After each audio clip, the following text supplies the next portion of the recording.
بسم اللہ الرحمن الرحیم۔ معزز خواتین حضرات، السلام علیکم ورحمۃ اللہ وبرکاتہ۔ غلاموں اور لونڈیوں کے ساتھ اچھا سلوک کرنے کا بہت اجر و ثواب ہے، لیکن اس کا مطلب یہ نہیں کہ ہم اس سلسلے میں ایسی احادیث کا سہارا لیں جو مستند نہیں ہیں۔ یہی ہمارے آج کے حدیث کے سبق کا موضوع ہے کہ غلاموں اور لونڈیوں کے ساتھ حسن سلوک کے حوالے سے ایک ایسی حدیث جو کہ انتہائی زیادہ غیر مستند ہے۔ مشکات المصابیح کتاب النکاح باب ہے لونڈیوں اور غلاموں کے ساتھ اچھا سلوک کرنے کے حوالے سے 3370ویں حدیث کتاب میں، اور 23ویں ہے باب میں۔ الفاظ سماعت فرمائیے گا۔ وعن جابر رضی اللہ عنہ عن النبی صلی اللہ علیہ وسلم قال ثلاث من كن فيه يسر الله حتفه وأدخله الله جنته رفق بالضعيف وشفقة على الوالدين وإحسان إلى المملوك رواه الترمذي وقال هذا حديث غريب۔ معزز خاتم حضرات، آپ نے سن لیا کہ یہ ایسی حدیث سنن ترمذی میں ہے۔ میں اس کا تفصیلی حوالہ آپ کی خدمت میں رکھ دوں کہ یہ حدیث سنن ترمذی میں امام ترمذی رحمۃ اللہ علیہ لے کر آئے۔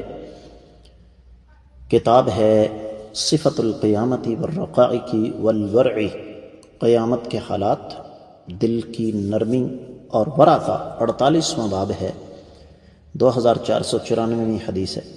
اس میں عبداللہ بن ابراہیم کذاب راوی ہے، اور اس کا باپ ابراہیم مجہول ہے۔ یہی وجہ ہے کہ شیخ البانی رحمہ اللہ اس کو لے کر آئے ہیں سلسلہ حدیث ضعیفہ والموضوعہ میں 92ویں حدیث کے تحت، اور ضعیف الجامع الصغیر میں 2556ویں حدیث کے تحت اس کو نقل فرمایا۔ شیخ زبیر علی زئی جو کہ دور حاضر کے ایک عظیم محدث گزرے ہیں، انہوں نے فرمایا اسنادہ ضعیف جدا، اور آپ حیران ہوں گے کہ امام ابن حبان جیسا امام جو کہ بنیادی طور پر نرم مزاج ہیں، انہوں نے بھی فرمایا کہ عبداللہ بن ابراہیم متروک ہے، بلکہ فرمایا کہ یہ حدیثیں گڑا کرتا تھا اور اس کا والد مجہول ہے۔ تو حاصل کلام یہ ہوا کہ یہ روایت سند کے اعتبار سے نہ صرف یہ کہ صحیح نہیں بلکہ من گھڑت کے قریب ہے۔ ترجمہ اس کا بنتا ہے کہ سیدنا جابر رضی اللہ تعالیٰ عنہ سے روایت ہے کہ نبی علیہ السلام نے فرمایا 3 خصلتیں ایسی ہیں جس کے اندر پائی جائیں تو قیامت کے روز اللہ تعالیٰ اسے اپنے رحمت کے سائے تلے رکھیں گے اور اسے اپنی جنت میں داخل کریں گے۔ پہلا شخص جو ضعیفوں کے ساتھ نرم برتاؤ کرے، دوسرا جو والدین کے ساتھ شفقت اور محبت کا برتاؤ کرے، اور تیسرا لونڈیوں اور غلاموں پر احسان کرے۔